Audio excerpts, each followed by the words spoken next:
Just talking about the Commanders.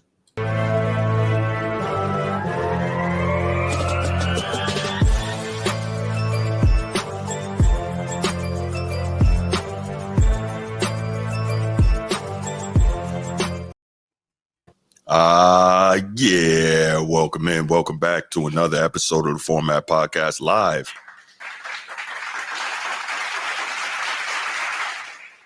Yes.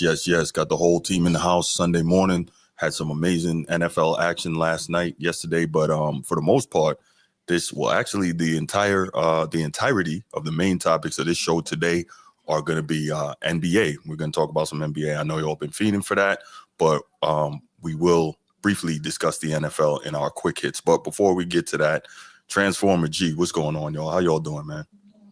Blessed, highly favored. There it is. That's it. Always. Is it there? It is. That's better than what I was gonna say. Pull the trump card. I love it. Y'all enjoying the playoffs so far? Absolutely. Yes, sir, man. Enjoying it, man. Wish my pack was in there, but it is what it is. Come on, man. Youngest team in the league. We'll figure it out. We'll get there. Okay. Pretty girl B2B, you are new. What's going on? Good to see you. Thank you for being here. Go Lakers. Okay. Take a wild guess on who that might be. I don't know who that might be, but you can click that like and subscribe button. I appreciate you. She probably already is. Oh my goodness. All right. That's your favorite little one, man. Oh, that's what's up, Mariah. What's going on, young lady? I'm gonna give you love for that. Go Lakers because of who your pops is. So that's what's up. All right. Let's go ahead and before we even get started, y'all know what time it is. Let's go ahead and we'll hit the spiel, and then we'll get into these topic quick hits. If you're watching here on YouTube, make sure you go ahead, click that subscribe, that like, that notification bell. Make sure you're kept aware anytime we drop new content on the channel. If you want the audio only version of the podcast, open up your audio podcast platform, hit the search bar, type in The Format Podcast, and we should come right up. If you enjoy the content as you listen, make sure you give us a like, a 5-star review, and drop a comment. All that stuff helps us rise in the algorithm, helps us find more sports fans, helps more sports fans find us. And write it down, put it in your phones, make a note of it. The Format Podcast is live Sunday mornings at 10 a.m. Eastern. And finally, if you're really and truly enjoying the podcast and you want to help the show continue to grow, make sure you go ahead, click that join button, join the channel. We're going to have some exclusive content just for you. All right. So y'all know what it is, man. I already said it, man. You know what time it is. But even with that, let's go ahead and let's get right to these quick hits, man. So first thing, man. Wait. Pardon me. Okay. Transform. Hey, my bad. The first quick hit. Yes. Is about to be a huge shout out to Bruce, the host of the Format Podcast. The other day, he dropped a lovely, beautiful, just overwhelming, wholehearted, just factual piece of information and love and affirmation, dedication, just pure joy on the podcast the other day. If you guys go back 2 days ago, he posted to live and die in LA. And boy, if you're a Laker fan, Kobe fan, Bron fan, Magic fan, Kareem fan, whatever, you go and watch and listen to that man just speak like he's a preacher on a podium, giving a beautiful sermon on an early Sunday morning. You can hear the organ in the background, just dum, dum. You can hear the choir in the background. Oh, you can hear the electricity, the fire, just the emotion come through the mic and into our wonderful ears. He gave us two. Lord Jesus, he gave us two. He gave us two to listen to that podcast. So guys, go back and listen to that podcast, guys. A tribute from a Celtics fan to the LA Lakers. It was a thing of beauty, guys. I want to give Bruce Hope his wonderful praise. It was beautiful, man. I got no words to express how proud I was of Bruce, man. As a Celtic, as a green Celtic, the lucky charm to speak on the purple and gold in such a fashion that brought tears of joy to my eyes, man. So, man, congratulations, Bruce, man. I'm proud of you. That took guts. It took grit. It took guts. It took grit. And guys, he was there. It wasn't like he melted. He wasn't like the Wicked Witch of the West where he was melting, talking about purple and gold. He stood there in the fight and he kept jabbing at it, man. So that's all I want to say. We can go ahead and get to the quick hits, man. I'm proud of you, Bruce, man. Let's go. All right, so for those of y'all who don't know, let me just give a little bit of background on that. Obviously, if you watch this show, unless you're new, you know I'm a diehard Celtics fan, been one since third grade. But the point out was here, I wanted to do, as you know, that part of when you guys become members of the channel, you get special members-only content, right? And right now, we only have a couple members. So even before I get to that, shout out It's Not That Serious, and shout out our very first member, Laker Nation. What up, Laker Nation? Shout out to you. And so I wanted to do something special for our first two members, and especially my very first member, Laker Nation, who's always here, always showing us love. And, I wanted to do something special in terms of members-only content. So I thought about it, and I said, what could really be a show that I could do, like really from the heart, and kind of show a little more of me, I guess, on the emotional side of sports, because with my journalist hat, I really try to stay away from the emotional piece. Now, listen, if Notre Dame win the championship tomorrow night, oh boy, the piece is going to come back out. But in all seriousness, I wanted to do something just kind of from the heart and show love to Laker Nation, and It's Not That Serious. And I just wanted to make that members only content special for them. And so I thought about it, and I said, you know what? I'm going to do what needs to be done, what doesn't get done often enough in terms of basketball fans in our particular rivalry. And I will go as far as to say the rivalry that built the NBA, that built the NBA, and then brought the NBA back from the brink and, really made it what it is today. And of course, that's the Lakers and the Celtics. And so I said, this doesn't even have to be about the Celtics. I'm going to go about this a different way. And so I decided I am going to do a tribute to the Los Angeles Lakers from the vantage point of a Celtics fan. And why that was important to me is it wasn't even just, trying to do something for Laker Nation, although, that was the biggest point at the beginning. Why it was important to me was on the front of, as much as I love my Celtics aren't my Celtics. Laker Nation, what up, what up? Just talking about you, bro. My Celtics aren't my Celtics without the Lakers. And the Lakers aren't the Lakers without the Celtics. And so, I wanted to pay homage to the greatness of that franchise. And I wanted to pay homage to the greatness of all of the just incredible all-timers who walked through those doors in the Forum. And then, now in the Staples Center, the Link, whatever. I don't know what the name of the damn thing is. Yeah, it's forever the Staples Center. We call it Staples Center, the Crypt. Okay, so it was Crypto. Yeah, perfect time in Laker Nation. But yeah, I wanted to pay homage to that, because as much as I, give the Lakers crap and give my boys crap for being Lakers fans, and my big brother, shout out Mark, it was really important to me because, as I said, the Lakers and the Celtics are two sides of the same coin. They're yin and yang, and they are the ones that make each other as great as they are. And so I wanted to do that. And I think it came out all right. And honestly, I ain't even going front here. When I was watching the Magic highlights and making the video, like, I really had to control myself, because part of it is I used to love basketball, especially the NBA, so much, right? Now, y'all know I do a lot of football content. I love football. I love college football. I love Notre Dame, so on and so forth, right? I love the Ravens. But growing up, basketball was my number one love, and the Lakers and the Celtics are why. You know what I'm saying? And even as a diehard Celtics fan, Magic Johnson is my number 2 player all time. My number 3 player all time is Kareem Abdul-Jabbar. My number 8 player all time is Kobe. My number 6 player all time is Wilt, right? So, you got 4 in the top 10. However, I'm sure some of you disagree with that list, and that's okay, but that's not the point here. The point is, I wanted to pay homage and show how grateful I am to that organization for what they have done for the game that I love so much. So that's the background of why I ended up doing that show. And, I did that for basketball. I did that for me, and I did it for my guys, man. So that's the background on that. LA, we did it for you. No, it doesn't work. Well, how the song go? I love LA. We love it. I think that was it. All right, that's the last time y'all gonna hear me talk like that. But yeah, let's go ahead and you wanna start off on that first topic, give your thoughts on it, like where it came from, and then we'll start clicking into some of the clips. Oh, the Scottie and MJ? Yeah. Oh man, so Scottie is on the hot seat again. He's on the soapbox again.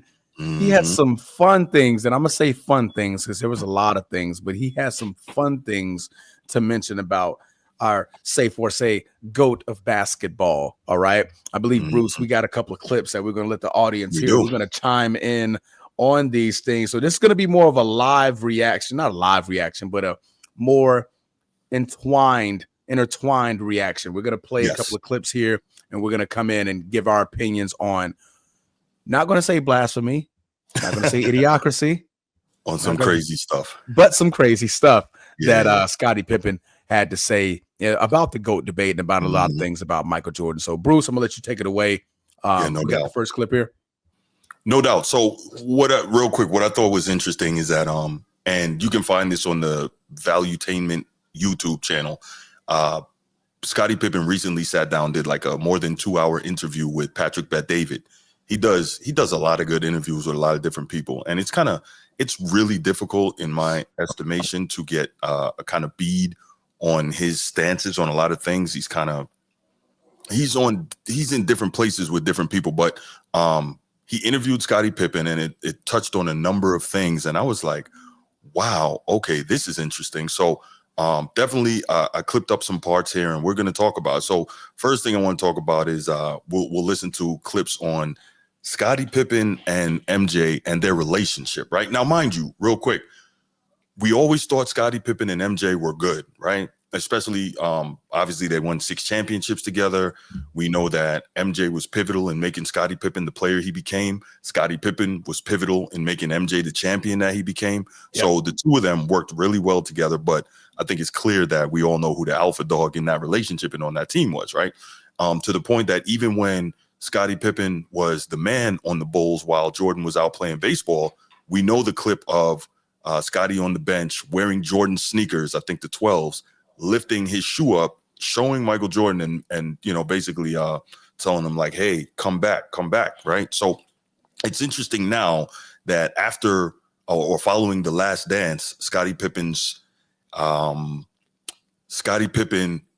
his stance, opinion. Yeah, his stance and the way he talks about Michael Jordan has changed dramatically. Well, okay, so Sneed, before we even do that, let me respond to Sneed. So here's the deal, right? Sneed, it's not so much about having a differing opinion and perspective. It's some of the stuff that he says is really wild, and it's not smart from a basketball perspective, especially someone who's a top 50 guy who's been there, done that. And also, the other thing is, if you listen to interviews over the last 4 to 5 years across different platforms, Scottie is all over the place in the responses. He contradicts himself. Right. So maybe some people would think there's some mental health issues going on, which would be crazy, or that it's idiotic. But we'll listen to some different things he has to say, and we'll tap in and out and give our thoughts on it. All right, let's go. When's the last time you and Michael spoke? Right around the pandemic. Oh, so it's been a minute since you. Yeah. Is that the text exchange when he shot you a text May of 2020 and he said, "Hey, Scottie, I heard you're upset. Let me know when you have a minute to speak." Is that the last time you guys spoke? Something like that. Something like that. And did you actually call him? Like, did you guys talk or did you just text him? No, I think we ended up speaking briefly. Did it end up being good? The conversation? Yeah, I guess good and final. That's what it was. Good and final. Because of you or because of him? Yeah. I don't want to pick because of who. It's just got it. Good and final. That's wild. And would you say a big part of it is The Last Dance and how that was portrayed? Would you say that was it? Would you say, because I sit there and I watch, for me, Kobe. I had Kobe at one of our events, the late Kobe. I love Kobe. Kobe and I are 6 weeks apart, our birthdays, and Wow. I watched him play. We had a relationship at the tail end of his, not even career, his life. And it was a great moment. And he said some stuff about Shaq, and then Shaq and I had a conversation together years later, and it was great. And my son, till today, he's met a lot of different people. His favorite athlete he likes to talk about is Shaq. Shaq is his, Dylan loves Shaq. Yeah. So, and then when you saw that one interview with Shaq and Kobe, they're sitting across from each other, right? The conversation that took place. And then you saw one with Magic and Isaiah. I don't know if you remember those interviews that they did like 10 years ago, something like that, 8 years ago, 10 years ago. It was great to see Shaq and Kobe together. It was great to see It was awesome. Isaiah and Magic together, where Isaiah got emotional and he got up and they hugged each other, and you know that whole thing with the two of them. Why is the tension so high with anything related to Michael? You and Michael, Barkley and Michael. Well, I don't know. I mean, I just think that Michael is a very difficult person to deal with. I played with him for years, so I know that, you know, when it's time for you to move in your direction, then go in your direction. Don't sit there and try to procrastinate or stretch it. That the relationship is not where it was or not what it used to be, and it's never going to be the same. So why try and make something out of nothing, or try to make something that was never there? All right, so let's stop there, because there's already a lot to unpack. But it's interesting that he now says something that was never there, and that's not something that he never. That's not a feeling that you ever got from him previously. That's not a feeling that he ever espoused publicly or at all. So let me get your thoughts, guys, on some of what he had to say there. In a sense, said a whole lot of nothing. For this part, you could tell it's something that he wants to say. Yeah, but it's if you was like, we're not looking at him, right? And it's like, what's understood don't have to be explained, right? It's like one of them type of conversations that he's trying to have, like, like, yeah, you know, like, this is the reason why you asked a question, but I'm not going to allude to which one, but yeah, it's like that. We from the perspective, you know, I mean, like, you get the psychology, and I'm not a psychiatrist, guys. Like, you know, that's personal trainer, real estate agent, military veteran. That's it. Right. But when you hear those type of conversations, you hear somebody like try to allude to like a broad answer when there's a clear left or right, like it's left or right, you know, which one? It's A or B, yes or no, and you go directly in the middle. There's tension. There's tension that is something that he wants to say. It's just that, like, right there, he's just not going to say it, man. That's what I got from this part so far. Gee. Well, fellas, it's not even that hard. It's not even that difficult to kind of like understand what's going on. His son is having sexual relations with his ex-wife, and he definitely want to get her back. I forgot about that part. And so that there's no way that they can be friends, because he's the butt of every joke in every room that he goes in. Every room. So, I mean, we know how things was in the 90s when it comes to just that fraternity of the 90s basketball and how close-knit it was and is. And everybody tells stories about how Michael is and how, you know, he's a heavy gambler, extremely so hey bro, hold on. How you gonna be piping his son will be piping his ex-wife, and they ask him, are they friends, bro? Like, but you can't control what his son does, nor can he control what his ex-wife is doing. So you hold that against Mike, though. Yeah, no, I'm just saying, like, hey, listen, if somebody says something bad about me, right, and I didn't take the first swing, then every time I see him, you know what I'm saying, it's on sight, bro. Like, that's just how it is. And so, yeah, he's never going to like him. That's why they like, oh, yeah, we'll talk. You know, real nonchalant, besides the fact that he's probably high as a kite when he did this interview. Other than that, there isn't a whole lot to this. Okay. I mean, I don't think there's a whole lot to it. He do flip-flop And one day, lot. that's when he I does say flip flop a lot. Yeah. Yeah. And but when it comes down to it, man, like it's just just overall, it's just his son, his oldest son, is having sexual relations with his ex-wife, and I don't think it was. Well, from my understanding, a lot of people was doing that, and so What, doing his wife? yeah. Yeah. So Matter of fact, we had the Laker. It was I forget what Laker it was. He was on our team when Scottie Pippen Jr. was on the team, and at the time, Buddy was still dating his mom. So they was like, "We got to move Scottie, bro. We got to move Scottie out of here." Right. So you can't. But no, I think a lot of this has to do with plain and simple with just jealousy in terms of Mike. Honestly, I really do, because he never used to talk like this, right? And then The Last Dance comes out and he gets butt hurt, and then all of a sudden everything switches up, and you got on one interview LeBron, and then the next one, Michael Jordan, and then I read one recently, he said, Magic, and I'm like, come on, what are we doing here? And then he says he's the greatest player. Like, this is why I say, like, he might be crazy. You know what I'm saying? The dude is all over the place and has no idea what the hell's going on. Secondly, and we'll get back to it in a second, if you're Scottie Pippen, you know that every interview you go on, all these questions are going to come up based on stuff you wrote in your book, stuff you've said publicly. You know these are going to come up. So how you go on the interview, these questions come up, and you don't want to answer these questions. Come on, man. Like, you know what time it is. You know why you're there. Nobody really cares about Scottie Pippen and what he's doing, right? We want to know what's the deal with you and Mike. You know what I'm saying? So that's what it is. All right, let's go ahead and continue. So, great teammate, but we just never were great friends. Never, even when you guys played. No. So when you guys played together, how often was it for you guys to have dinner together? I mean, we may have like a pregame meal or something like that, but it's always a big party of people. How many times did just you and Michael have dinner in Chicago? Chicago has a lot of great. Scottie, stop it. Scottie, stop it. At that point where he's saying, Scottie, stop it. If you watch the video, Scottie is doing this. He's making a zero gesture with his hands to respond that he's never had dinner with Michael Jordan one-on-one.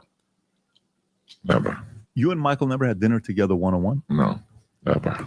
Michael's house just sold, the one in Chicago. Yeah. Right? I think it sold for like $9.6 million or some number like that, if I'm not mistaken. Yeah, could be his agent. We were interested in possibly doing something with that because the history in it. How often did you guys hang out in that house, go shooting, basketball, talking, mentally getting ready for the playoffs? I never shot basketball there. I actually would go over in the morning when Grover was training. We would train together. Scottie, can you get the mic a little bit closer? I'm sorry. Yeah. I was actually, I would train with Michael. I guess the last 3 championships that we won, we trained together at his house. But other than that, we didn't really put a lot of time in away from basketball. Most of our time was spent, whether we were working out or on the practice floor. See, this to me speaks of disingenuousness, right? Because everybody knows about it and it's been written about in terms of even getting past Detroit before they started winning the early morning breakfast club workout sessions. So now it's you only start training with Mike during the second three-peat. This is what I'm saying. At his house. None of this stuff adds up. Say again. At his house. Okay. Yeah. The response was the last 3 years at his house because he asked, have you ever, been over Michael Jordan's house for dinner or anything like that? And he was like, the only time I've ever been over there was to work out. He was like, the last 3 championships, that's when he started working over there because Grover was over there and they trained over there. So that was in response to his house. I don't think that was not the entirety. I got you. Fair enough. So do we think that he never trained at his house before that? I can't imagine that. Maybe. I guess we'll never know. Yeah, maybe. I mean, Jordan probably like, yeah, he's right. He never came over there until the second three-peat. Okay. Also, the thing to look at is once you spend as much time as those two have together, any time away is probably like, nah, we're not doing none of the extra stuff because now I got to see you every day at practice. I got to travel on the road with you. Like, there's no way I want to like spend any other more time than I have to. That's a great point. That's a great point. Bruce, you got your opinions. That's cool. I love how you're so adamant that Michael is a horrible person that you don't know But when other people say stuff about other people you're in love with, you take it away. But that's okay. We'll move right on. Here goes Scottie with more to say, continuing from that interview. We're going to play a game called NBA Draft Pick. Yeah. Who's your number one draft pick to put a team together? Which era? Any era. Today, to play today, who do you pick as your number one draft pick? In today's era player, I'll take Wembanyama, the young player with San Antonio. So your all-time to pick your number one draft pick, you pick Wemby 1. Wow. Who's 2? Well, you saying now, so I got to look at this era and say, hey, this kid young. So he's got 1 year. Yeah. So you think Wemby I'll develop him. You think Wemby in this era does better than Michael would do in this era? Well, you asked me this era. That's why I asked I got you. Which then do era all time. you asked I'm me sorry, to do pick all from. time. Do all time. Then I'm going to pick my era. Okay. I'm going to pick the team that won 6 titles. Who's your number one draft pick? Player. I'm going to pick Michael. So let's stop right there, right? So here we go. Number one draft pick. He clearly says Michael, but he also says that he's the greatest player. Scottie is on the record saying that. He's also on the record saying LeBron. He's also on the record now saying Magic. It's like, what are we doing here? This is what I'm talking about, right? Like, Sneed, I respect that you're saying that he has a right to have his own opinion, but his own opinion is not his opinion. His opinion is whatever's going on for that day, for whatever mood he's in, right? He got a lot of feelings going on. Transformer, you had something to say? I'm sorry. No. I was just chiming in because I was like, the question was not finite enough for him to answer. Because I'm like, okay, like Wembanyama, he was like, oh, for all time. I'm like, well, you can't do that. And that goes back to what I talked to you a lot about, Bruce. I'm like, we can't define one player of all time because of the different eras. He made it very, very clear, like what era. In this era, I'll pick this guy. And in the 2000s, I'm gonna pick this guy. In the 90s, I'm gonna pick this guy. So I think that was pretty cool that he just like he made it clear like these eras are different. It depends on what sets we're running, what are the rules, what are the competition like? Are they shooting 53s in the era that I got to draft this player in? Because if not, Michael may not be the best player I'm gonna pick because of the 3-point shooting and all the traveling and all the nonsense. So yeah, I did like that part though. Gee, you had anything on that? Nah, I didn't really have anything. We made nothing that you guys didn't already cover. Okay, I got you. Yeah, this is a good point. Ija Morris, he also called Michael Jordan a horrible player. He did that. He said that in his book, but he chose Michael as a number one overall pick. You see, this is why we say the dude is crazy. This is not because he has a dissenting opinion, but because he's not demonstrating mental stability, which is one of the hallmarks of being crazy.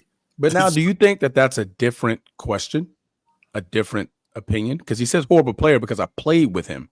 But then if you hear him say, I get to mature, I get to coach this pick. At this point, he's not playing with him. He's the coach. He's the leader of grooming Jordan to what he wants him to be. So don't you think that's a little different? No, I don't. I don't think plain and simple that you get to say somebody's a horrible player, but then you would pick them number one overall. All right, I'm gonna check it out, Laker Nation. I might have missed that, but yeah, I don't think you get to say, if somebody's a horrible player, there's only but so much you can coach him into a good player, right? But then you're still saying you would pick him number one all time. See what I'm saying? Where that doesn't add up? Mental instability is a hallmark of being crazy. So, all right. Okay, who's your 2? I'm going to pick me.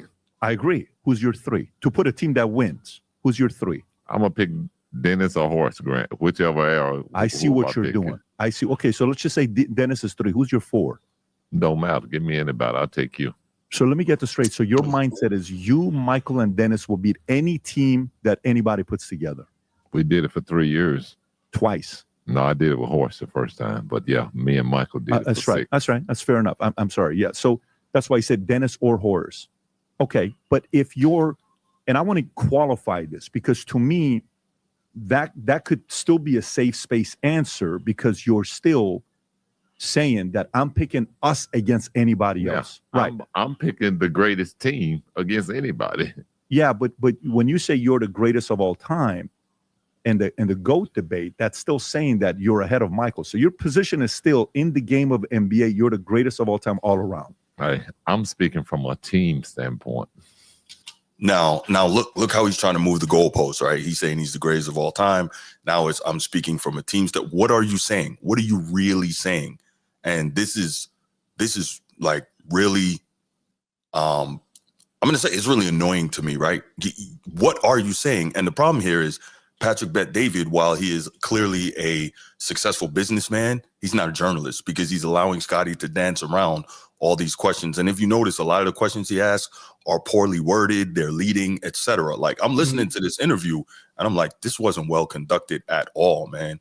I thought it was, obviously is viable for getting Scottie to say some things, but I think it was, I think many of his questions were poorly phrased, and he really allowed Scottie to dance around a lot of the things that he was trying to get out of him instead of saying, look, nah, you know what I'm saying? Sometimes you got to follow up. Sometimes you got to push. And sometimes it irritates the people that you're interviewing, but I mean, you got to do that, But again, he's not a journalist, so I understand kind of where that fall off is happening there.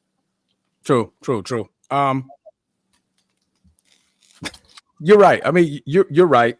Because I want to hear more.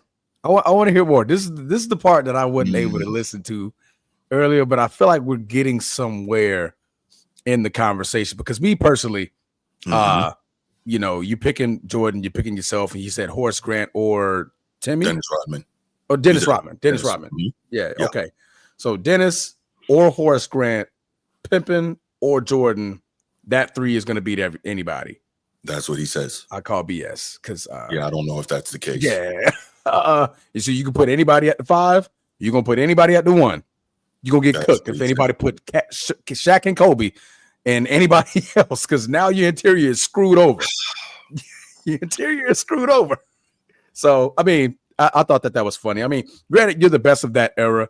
But to say just you three and you can get anybody and you guys are gonna dominate, you know what I mean? Like, find that just to be a little unrealistic. No. Yeah. Bruce, you're wrong on this.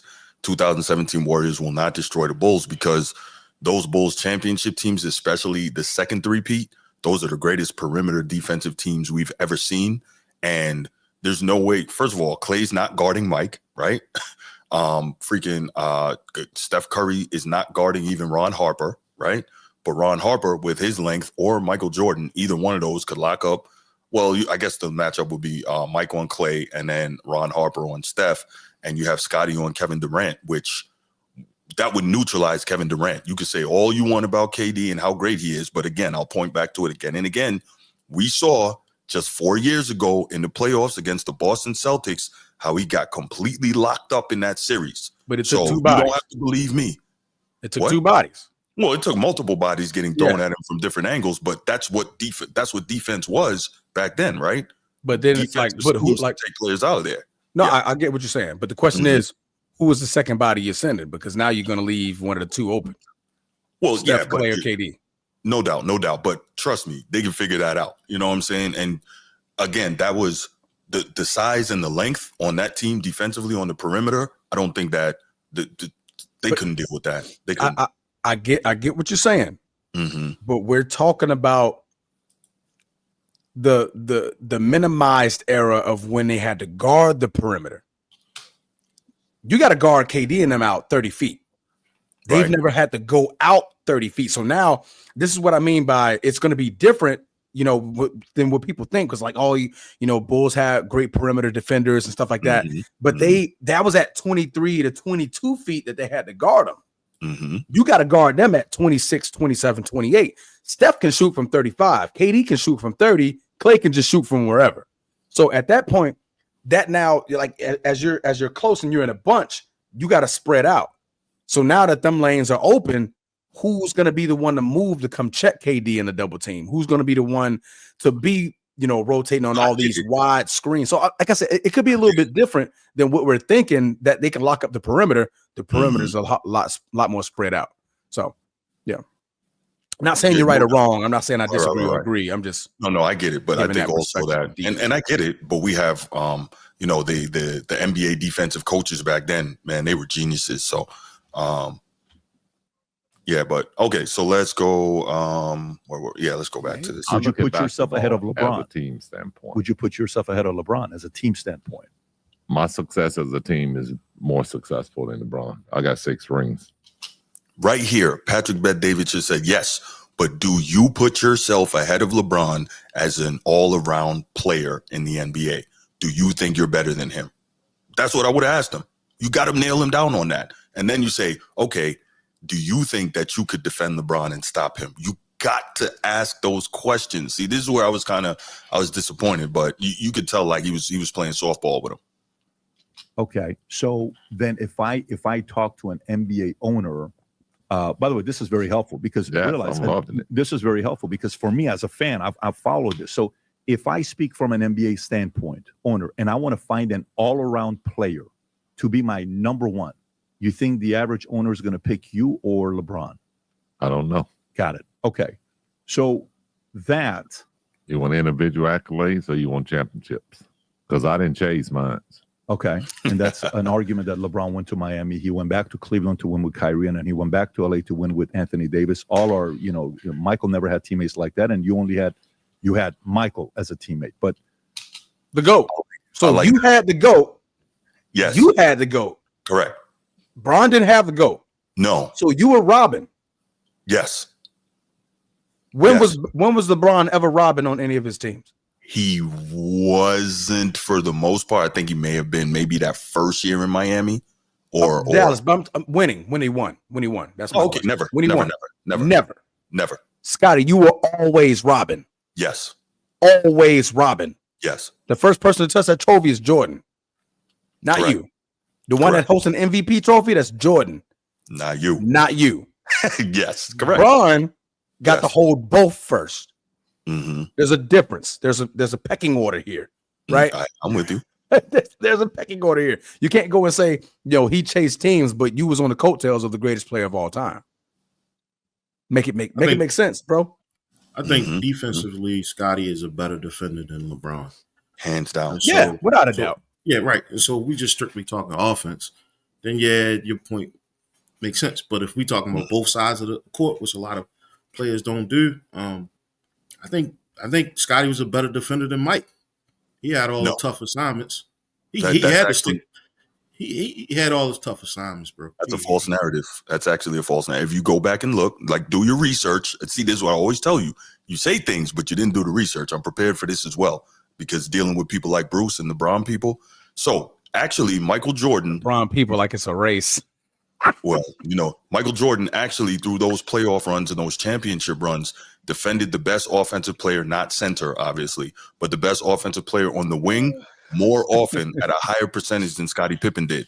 But what it is because Scottie Pippen, don't get me wrong, was an elite defender, it's a narrative. See, people say that Scottie Pippen saved the finals in 91 because he went and locked up Magic. Michael Jordan actually defended Magic Johnson for a greater period of time in those finals than Scottie Pippen did. And Scottie Pippen has admitted this. So it's a false narrative. Don't fall for that. I'm not preaching false narrative. I'm telling you what I saw. And what I saw is that a lot of times Scottie did a really, really good job of playing defense. That's what I'm saying. Versus LeBron. But you said he was a better Versus defender LeBron. than Jordan, and that's not In true. some is what I'm cases. In some cases. saying. Okay. Yeah, some cases. Okay. All right. Back to the clip. Oh, I'm sorry. Yes, I didn't mean to cut you off. But what I will say is Yes, sir. a lot of people are, how can I put it? Mm-hmm. They believe it's just one way. It's either Bron or Michael. And that's not the case. Like, Pippen has been a defender his entire career. He's been known for defending more or less than he has been known for scoring, right? Mm-hmm. You say that's a true statement? Absolutely. Okay. All right. Absolutely. So if he's a natural defender and Mike is shooting the ball 30, 40 times, Mm-hmm. you don't think that like some of these reps he's getting, like I'm not gonna go back and watch all the games. So telling me to do my research I'm not gonna do that. I mean, I think there's narratives both ways right? I think there's narratives both ways. But what I remember saying is Scottie being a better defender, one of the better defenders on that team. He was, of course, one of the better defenders on that team. But what I'm saying is he's not a better defender than Michael Jordan. He doesn't have more. How do you measure that? You measure it from the impact. You measure it from the stats. Michael, see, what happens is people forget about how great a defender Michael Jordan said was. he was stealing his steals. Huh? Scottie said he was stealing his steals, giving it to Michael. Well, so stats is kind of we're not going to get this argument, but again, I can just say if you wanted to, you could go do the research. But that's that. All right. Real quick, y'all. If you haven't already in your chat, please make sure you go ahead, click that like and subscribe. Really appreciate it. Only got what we got. We don't have enough likes in here. We need the likes equaling the number of people. Too many viewers, not enough likes. That's it. Hit the like button or I'm cutting off the mic. Bars. It's free, y'all. It's free, man. Click the button. Free. Free 99, man. Mm-hmm. All right, but let's get back to the clip. But in this specific context, Scottie, I think this is very important because I'm really trying to understand your position. Is specific with you against Michael. You're still saying Michael's the greatest of all time, but maybe you're saying you're the greatest teammate of all time. Would that be a better way of qualifying it? I would say, if you want to say it that way. See, why is he bailing him out by telling him what he's saying? No, pin him down. You know what? I'm just getting irritated. But I'll just say for the last time, pin him down, make him answer the question. Don't bail him out by giving him the answer. The out. Yeah, giving him out. Yeah, because you heard what he just did, right? He gave it to him. So Sky's, well, if you want to say it that way. No. I'm not saying it that way. You answer the question. Right. I mean, you answer. I'm going to ask it. Right. You answer it. Right. Yeah. I'm trying to get a definitive response from you based on your previous commentary. This is not that hard. But again, team sports to me, there's no GOAT. There's great teams. But as an individual, you got to go to individual sports. Wait a minute. So now there's no GOAT. Now there's no GOAT. Now there's been LeBron. There's been Mike. There's himself. There's Magic. But now there's no GOAT. He's crazy. This is what I'm saying. Like, come on, man. So we just ended all the GOAT debates, right? Did we just end it? No. I guess in his eyes he did. but Transformer, you and I agree once again. We can do. Well, first of all, let's get rid of the whole GOAT thing, period. Because GOAT says greatest of all time. Greatest of it needs to be like right. There you go. Greatest of era. Yeah, the go. You know. But no, you're 100% right. Greatest of your time. Needs to stop. GOYT. GOAT. Something. Right. You know. Go eat. Yeah. So so the last thing we'll talk about is in this Scottie thing, and then we'll wrap up this topic. I just thought it was really interesting. Like I sat back and I listened to it, and I'm like, this dude he's wild. There's something going on here. But G, do you have anything on that before we get into him talking about the modern NBA? No, it's the same as the first clip. I got you. Flip flopping everywhere. I got you, man. He like a fish in the boat. All right, this is the last one, y'all, on this topic. Then we'll this is the last one from this interview that we're going to discuss, and then we'll wrap up this topic and go on. I no longer watch the NBA. Okay, to me, they've lost me as a fan. You, like many other people, but go ahead. You, as somebody who was face known worldwide, what happened to the NBA the last 10, 20 years? Well, I feel like that the game changed. It became more of a perimeter shooter game, if I could say that. And I think I remember right when I was leaving the game, early 2000, that the league promoted more scoring. They wanted to get more points up on the board. They felt like that would get the fans more engaged. Tail end of your career. Yes. Okay, I got it. So the Blazers. It at that point, to me, it started looking more like a game built for offensive players, guys that did play defense and, took pride in playing defense, were to some degree punished, I felt like, because everything was working in favor of the offensive player. And then they put the circle in there where a guy is not allowed to take a charge at certain points in the lane, at a certain position in the lane. So I think with a lot of things changing within the game, and a lot of it was for the good. Looking at the physicality of the game as to where it was in the 90s, but I think a lot of that got wiped away, and I think that's where a lot of the fans lost interest in the game. So you're saying because LeBron said the 3-point game, right? A lot of people said the 3-point game.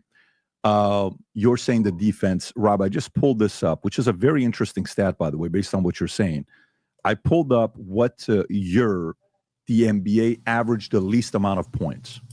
All right, so I'm gonna stop right here, and I'm not gonna go through because he actually runs down the points on average from like what is it, from now all the way back to like 97, and that could get a little tedious, so I'm not gonna play that whole thing. But yeah, it was interesting because obviously he talks about all the perimeter shooting and kind of the lack of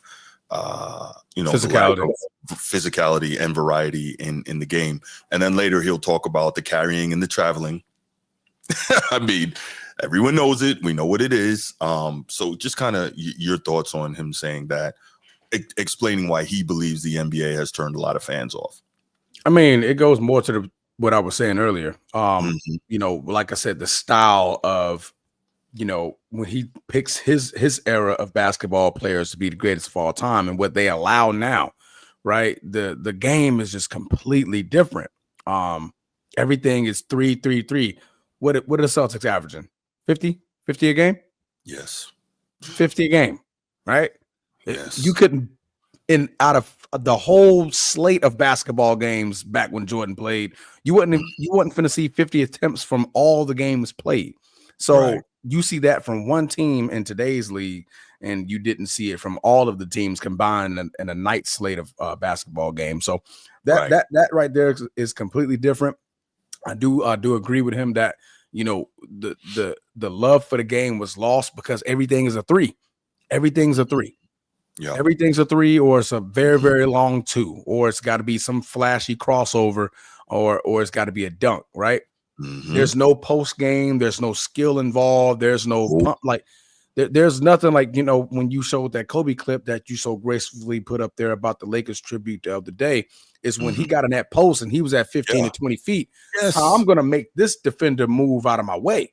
Yes. Right. Or I'm going to shoot over the top of him because I have the position and I have the angle on him.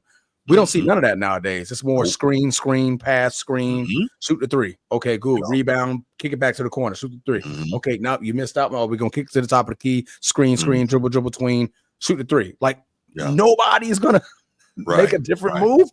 Like, and I think that's where it just gets boring and gets lazy. And as defenders, I mean, what are you going to do to defend it now? Because if I touch him, it's a foul. Right. If I touch him, it's a foul. I can't shoot him when I can't touch them when they're going up, and I got to be out of their way when they're coming down. So it's a whole lot, man. So I agree with him for the most part when he says stuff like that. Yeah, absolutely. Real quick, I think it's interesting. Great point, Laker Nation. And also to kind of build on that point you just gave, Laker Nation, if the players today are so much more skilled, as we always hear, why do they always need a screen to get a shot off? Oh, that's screen galore. And obviously screening has always been part of the game of basketball, but why do they always need that? And why do they have to dribble so many times to get a shot off? I don't understand that. We saw Mike and Kobe and even KD to that point making a living off 1, 2, 3 dribble pull-ups. Why can't more players do that? They're more skilled, right? What's going on? G, your thoughts, man? Man, I think the NBA created a monster. They created a monster that they can't control now, right? With all the threes. But even the clock can be wrong at least twice a day. And so NBA champion is spot on when you talk about the NBA and where the state of the game is right now. Facts. So it's just my thing. Yeah. And to your point, and we'll talk a little bit more about this. You know what? I'll hold that comment because next up we're going to talk about Adam Silver and his commentary when he was interviewed by Colin Cowherd recently, a few days ago. So we'll talk about that. But yeah, so man, Scottie had a lot to say. I encourage you, if you're a basketball fan and this stuff you're interested in and you want to hear it, you can go to the Valuetainment YouTube channel, not now, after we're done. And you know, they cut it all up. So there's probably 10 or 15 different clips from that interview. And I think you can also watch the whole thing. It's like 2.5 hours long, something like that. But he's got a lot to say. He's got a lot to say. And real quick, Bruce, let me respond to you. It's not about he's not crazy. He's not crazy because I don't agree. That's not that. Really, Bruce, that's not it. So let's do this. Crazy, because you know where I'm going, is defined as very foolish, senseless, or strange. I would say that Scottie fits all three of those. Does he not? Yeah. In this interview, he fits all three of those. So it's not a function of him disagreeing with me, so I'm saying he's crazy. No. He's I don't care if he disagrees with me or not. I'm saying he's crazy because he's demonstrating, and I've said this multiple times in the show. I'll say it one more time for you, Bruce. He's demonstrating marked mental instability, which is one of the hallmarks of being crazy. He said things that are very foolish. He said things that are senseless. He said things that are strange, all in this interview, right? Very foolish, senseless, or strange, crazy. So you can say all you want. He's not crazy because he disagrees with you, Bruce. Stop it. No. Yeah. He's crazy because he's demonstrating the characteristics of being crazy. So I don't just say not stuff crazy as in psychopath. We're not asking him to be put in a straitjacket. Yeah. We're not saying that he's an ex-murderer out here. You know, that's not it. But yeah, so that's what that is. But you know what? Let's do this real quick, y'all. Let's open up the phone lines real quick because we've been talking for a while. Let's give the people a chance to respond. Let's try to keep it to 5 minutes or less so we can keep the show moving. 904 a little longer than I thought. 8264. There you go. It's on the screen. It's rolling on the bottom. And again, if you haven't already, please go ahead, click that like and subscribe, y'all. We always need the amount of likes matching the amount of people who are in the chat. So let's do that. Like and subscribe. It's free, y'all. Just click the thumbs up and just click that subscribe button. All right. Let's go ahead and all right. Here we go. Sneed, salam, brother. How are you? Salam. What's going on, guys? Maintaining, my man. Take my call, man. Thank you. Always. Bro, he ain't crazy. Okay. He said things that actually were correct. Mm-hmm. He said things that weren't, I don't know, what do you want to say, objective at times. Mm-hmm. But who the hell is asking these guys to be objective? I would. This guy was in the league, played in the league for 2 decades, mm-hmm. was a dominant player, is viewed as arguably one of the best two-way players to ever play the game. Yes. And we're not expecting him to sound a little bit biased about certain things. A little bit? But it's cool when others do it, though. Like, yeah, we should call out when guys aren't being objective, but they're not. Even a guy like Patrick Bet-David, he didn't bring him on to be objective. Nobody wants these guys on. They want them to take sides, to be biased and say certain things, because being objective doesn't pay the bills, bro. Right. Being I get that. objective doesn't get ratings. Like, man, And then some of the stuff he said was right. So that, and it's a microcosm of society in the world when you listen to a guy like Scottie speak, who has mentally been through the ringer the last 30 years of his life. Mm-hmm. And he's often disrespected on so many levels. I mean, what you expect to get, you expect someone to get punched in the face 9,000 times and not see bruising? Is that real life? Well, I disagree that he's been disrespected on many levels. In my opinion, I believe he's been overrated on many levels. When you hear people say, go ahead. For your son to get with your former wife? Look, that's his wife. Right. That's I get what you're saying. Yes, I get that, because I'm saying, like, he can't control her, nor can he control Michael Jordan's son. So why he's taking that out on Jordan, if that's part of the reason he's behaving the way he is, like, that doesn't make sense to me. Now, are you guys going to be tight and you guys are going to be, quote unquote bosom buddies after that? Yeah, probably not. But like, why he's using that again, if he is, as a reason to take it out on Mike, is kind of like, really? Like, what are we doing here? Maybe what happened with Scottie through all these years, Mm-hmm. you know, from like a mental standpoint, like it's taken its toll, and now you're just seeing it manifest itself because now he's in front of a hot mic. Mm-hmm. So we're getting insight on the psychology of a former player who at one point was on top of the world. And he's now in front of a hot mic saying, and he's, you know, some of what he says was true for sure. And it adds up and it makes sense. Such as? And some of what he says is wacky because he's not thinking. It almost seems like he was just rambling. But that's what happens when someone just speaks freely without thought. Like he didn't think about the things he was going to say. How? You could tell. He was just like saying, you know, and that's why Transformer was right about one thing. Mm-hmm. There was a point where Scottie was talking. He's like, that shit was word salad. It's true. Some of that was word salad. And Right. he didn't really say anything because he didn't know what to say. Mm-hmm. But Sneed, let me ask you this, man.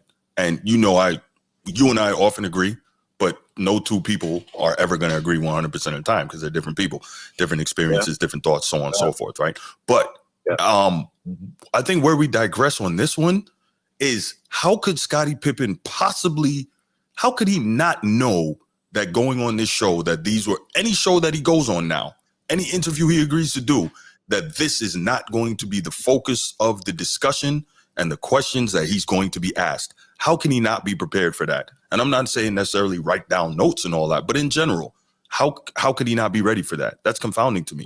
He took the time to write it in his book. That. Say again. People do that. I'll tell you why. Mm-hmm. I've heard and seen people tell me they've gone into interviews without any preparation. And we're talking about an interview that's going to literally dictate the trajectory of their earning career. Mm-hmm. And they just wing it. They just go in. I mean, I see that all the time. Mm-hmm. And then, of course, it gets exposed and you can see it. Mm-hmm. I'm not surprised he wasn't ready or prepared for certain things.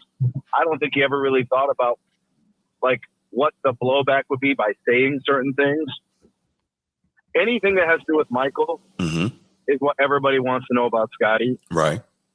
And that's the only thing they care about Scottie. They don't care about anything else. Well, nobody cares about him on a personal level. Nobody cares what he thinks about modern defenses. Mm-hmm. Nobody cares about what he thinks about, you know, Kawhi Leonard missing game. They don't care. They want to know intricate details about the time that Michael, you know, elbowed him in the rib on that practice or in that locker room that one time back in February of 1990.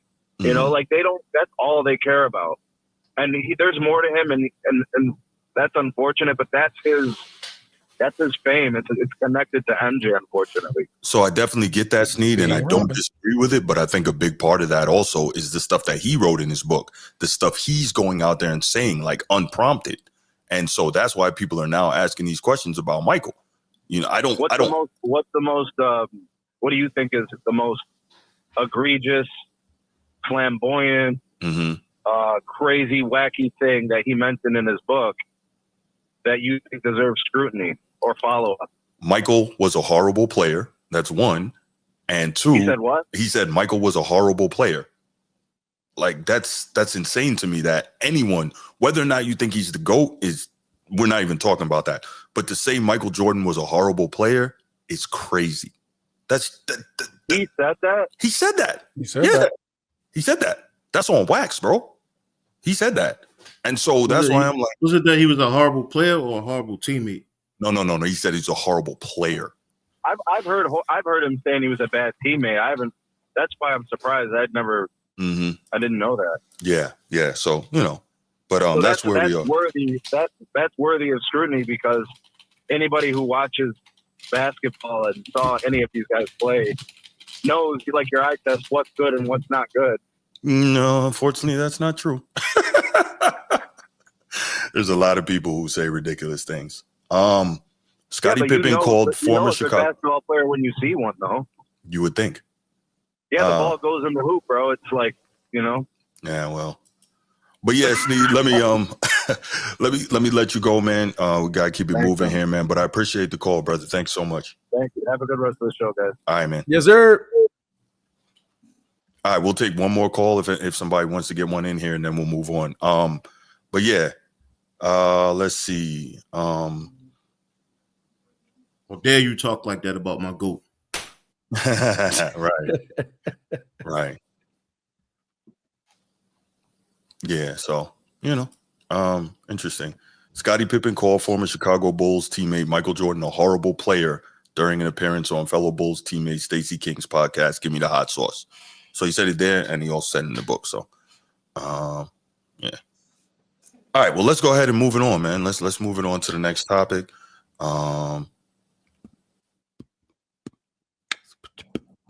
No, but where were we? Let's see. 3 Floyd, what's going on, man? No, I get it. He said he was horrible early in his career because his shot selection was crap. How's your shot selection crap and you're consistently shooting over 50% as a guard in one of the most tough defensive eras? See, this is what we got to stop doing that. And he didn't pass. That's also not true. Michael Jordan averaged 32, 8, and 8. Like, we know Michael passed because his assist numbers actually went down in the triangle because nobody averages big assists in the triangle. I've talked about this. But we see this is all narrative, and it's just not true. And Scottie knows better. And we can't say that's all he really meant. We don't know what he meant. We know what he said, right? Unless we can read minds. All right, good stuff, Laker Nation. Yep, I'll be waiting for that.